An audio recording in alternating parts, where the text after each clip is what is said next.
And good morning, everybody on Twitter, on Facebook, on YouTube, and on Instagram. Good morning. Welcome to a very impromptu edition of MEACH'S Musings here on the various outlets of the Jeff Meach Network. So let's just, yeah, I said here's a you're on Instagram. You didn't see the description part because I didn't add one of those, but I'm about due for a rant. So let's have that because the WWE Network has given me my topic. Most of you who have followed me over the years know that I am a hardcore WrestleMania / Hall of Fame ceremony binge watcher come this time of year. And I can't do that today because I went to the WWE Network app on Roku, on my phone, on every other damn thing I have, and they're not accessible. It tells you go to Peacock and watch it. Okay, I'll go to Peacock to watch it. There's no damn Hall of Fame ceremony on the damn Peacock app, the WWE hub of Peacock.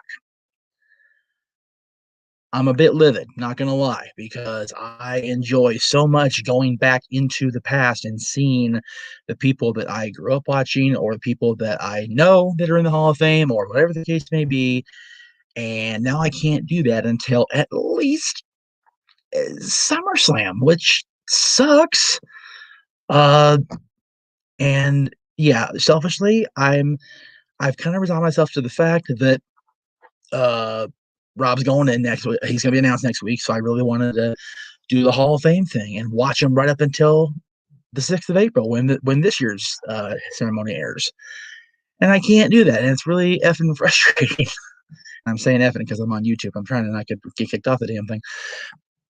I don't understand. It's very much. It occurs to me more and more every day that we go into this transition that WWE has no idea what the hell they're doing. They did not plan this well. This screams, oh my god, this was a last minute thing that we moved everything over to Peacock. It's so damn irritating. By the way, guys, if I keep pausing on Instagram, I don't know why I'm doing that. I have a great connection here. I'm live here on everything else. So if it keeps screwing around on Instagram, I'll go ahead and shut the damn thing down. You guys can just hop over to Twitter, Facebook, or YouTube because I'm tired. Instagram is so frustrating too when I try to do a live stream and include you guys who only follow me on Instagram or follow me for the ridiculous pictures I post on Instagram or the video clips, and I can't interact with you guys live because of stupid bullshit like internet speed, even though it's working fine here. I don't know what to tell you. Anyway, so Craig makes a good point, and you know what? Fuck it. Done with it. Done with it. Done with the damn thing. Delete video. Discard. Over this shit. With the damn. Okay, so now what I'm going to do, since I can now, bear with me, guys. I'm going to actually get some work done on this damn phone since I can now. Am I in where I want to be? Okay, very good. That's where I want to be. Pardon me. I know we're live. Just live interruption. There we go. And I want that to not interrupt it. There we go. All right. So for you kids on YouTube and Facebook and Twitter, hi, how are you? It's very irritating that I can't watch what I want to watch because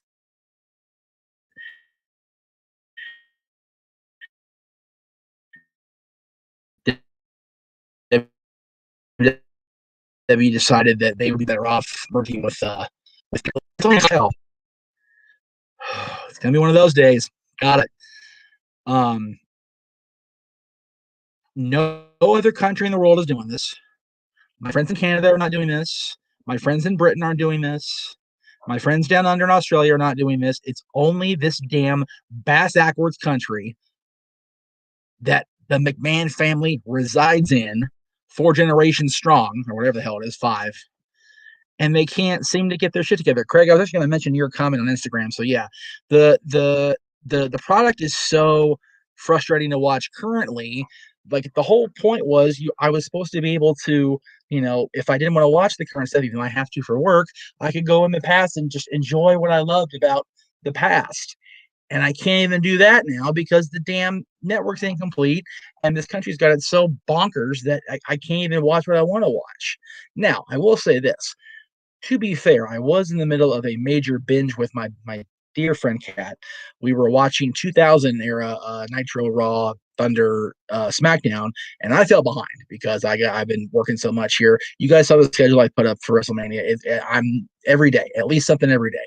So trying to get a regular show watched like from the past when I've got so much to narrow down to, it's difficult and it really sucks because I was really enjoying the conversation with her, and I really was looking forward to the point where she got to the show that Lita became the women's champion for the first time because I wanted to enjoy that with her, and I didn't get to because I'm still in freaking like June or whatever, and she's already well into August.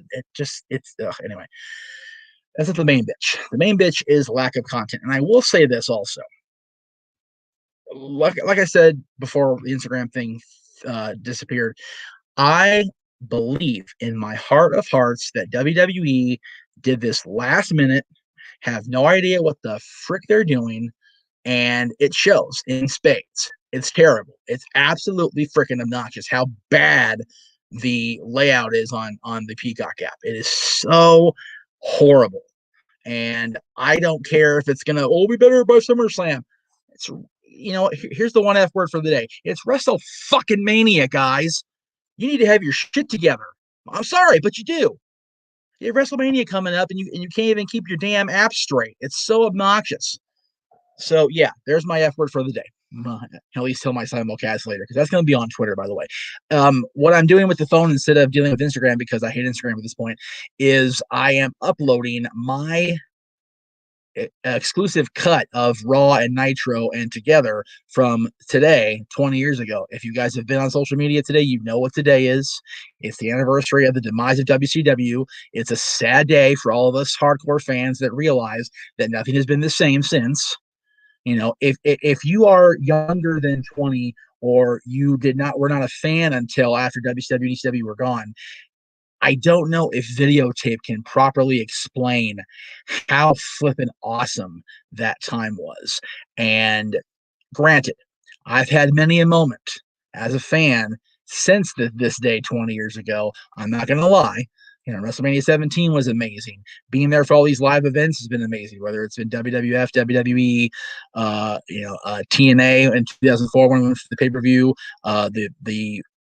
the obnoxious amount of indie shows I've been to in the last 20 years, but it's never been the same.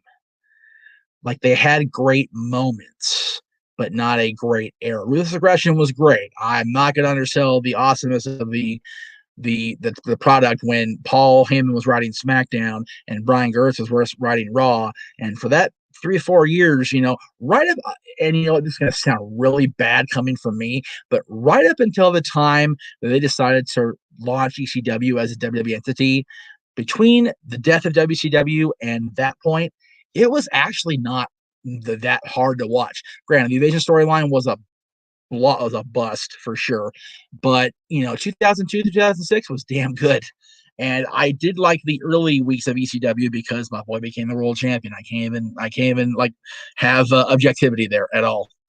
By the way, speaking of that, if he now I'm blurry. Jesus Christ, this thing is having trouble. There we go. Hi. Hello, G. Hello, Craig. Hello, David. Good to see you guys. Sorry, I know I'm not talking to anybody. I apologize.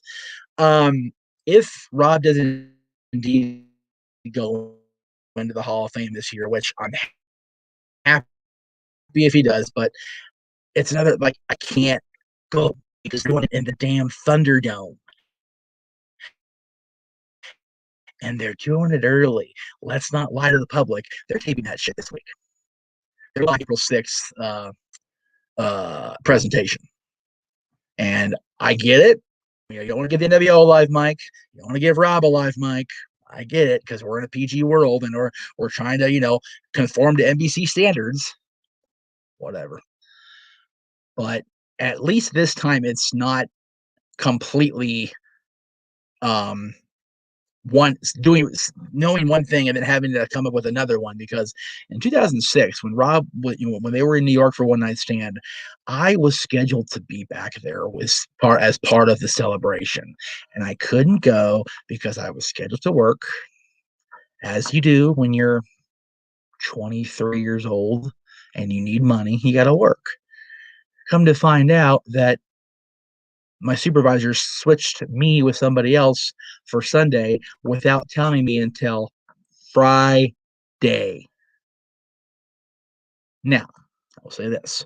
I had a wonderful time going up to our buddy Wade's and watching the show in his garage in the man cave area with the entire XMV team that was still together at the time. We had one that had stepped away, but whatever. Um, but it wasn't the same as being in that balcony with his wife at the time and like his guys, right? It sucked. And I said then that if I knew beyond a shadow of a doubt there was a way for me to go to the Hall of Fame when he goes in, I would be there in the front row if I could. Fortunately, I don't have that luxury because WWE decided to take the live crowd out of it. And again, I also understand that because of what happened with Bret Hart 2 years ago. That I get completely. That was a bad, bad, bad day. Um, but it just sucks that I have to wait now. Wait to find out who's going in, number one, and number two, wait for him to return to the West Coast side of, be it Nevada or California, wherever he's going to be, and properly celebrate with him then. It sucks. And you guys go to WrestleMania. I don't want to pay fucking WrestleMania prices.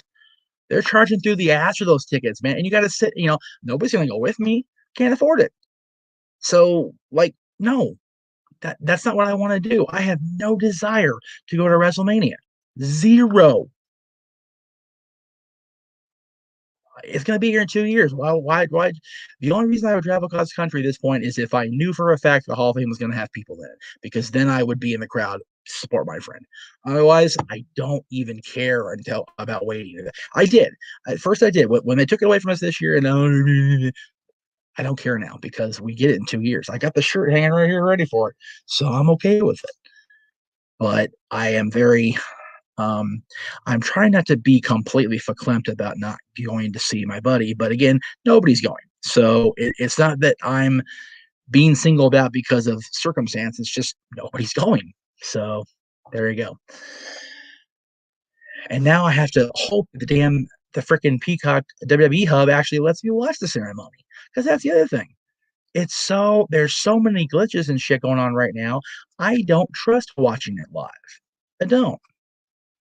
So, oh man, it is tough to be a pal of an inductee, and it's tough to be a fan. I know, Craig, you mentioned the storytelling is just awful, and yeah, the channel selection on the videos is obscene on that hub. And granted, Craig, I'm gonna showcase that comment because that's first world problems. I get it. Yeah, we're very much a first world nation, and I get that, but you know and for me in particular, I don't know how many of you watching either live or on demand with this are day one subscribers, meaning the February, whatever the hell it was, you were on the network from jump. I was too. And there was no seniority thing. There was no, hey, just a heads up. None of that. It's just, you have to do this. To hell with your loyalty. To hell with paying us, shit. $10 a month times 7 years. Like, screw you. Sorry, we don't care. Like that. You figure that's $120 a year. 12 times 7 is what? It's a lot of money. Let's see, 7 times 6 is 42. So, yeah, $840. Like, and it's useless. David, I am aware of that. The thing that is barring us from doing it is the same thing that is barring seamless scheduling with the trivia. You're there. Greg's closer to there than I am, and I'm here. So, and I don't see a situation where all four of us, myself, you, Chris Cass, and Greg, the trivia champions of No DQ history, are going to be available at the same time, regardless of where we are around the world. Because Chris Cass is ahead of me, you're way the hell ahead of me, and Greg's 3 hours ahead of me. Like, granted, I'm the odd man out here because I'm way the hell over here in Cali, but like it's a bitch to get it together. And Greg has real world job, and I'm pretty sure Chris does too. And I know you're going through what you're going through right now, and it sucks. And I'm sorry. Um, it's just it's hard, and I do want to do that because I feel the Hall of Fame deserves a deep dive. JJ and I are next Friday, the second, right? 26th and 7th. Yeah. Next Friday on Dad's. We're going to be discussing the people who we don't think should be in the Hall of Fame or who we believe shouldn't be in. We were both going to do a top 10. I kind of voted against that because I honestly couldn't think of 10 off the top. And generally, when we do a topic, I can rattle off the top of my head. I had to go and look at each class and go, okay, which of these boneheads really doesn't deserve it, right? So my official list is 8. And there are some people in the legacy category who I feel should be removed and put into a induction on their own as just them because they freaking deserve it. And I will get into that next Friday. But as far as our, you know, 4-way deep dive on the whole thing, I am perfectly, and I sent this to Greg and to JJ and to Mikey and to Aaron this week. I'm pretty much open 8 a.m. Pacific until roughly 5 o'clock Pacific, depending on my live streaming schedule and my shooting schedule with JJ. So, and the shooting has to do with Greg as far as rewind and the other stuff we do. So, it really is based on them being Greg, Cass, and yourself more than me. I can bend. I can't break. I can't go anywhere between 5 p.m. and 8 a.m. because people are home until we move. Once we move, I don't give a shit how late I'm up, wherever you guys are. We'll work on it. Craig said you guys should have a top 10 video ranking the Hall of Fame classes. I wonder who number one. Um, that may be down the line. Maybe for next year's Hall of Fame season. I have my picks off the top of my head, who I feel is the best class.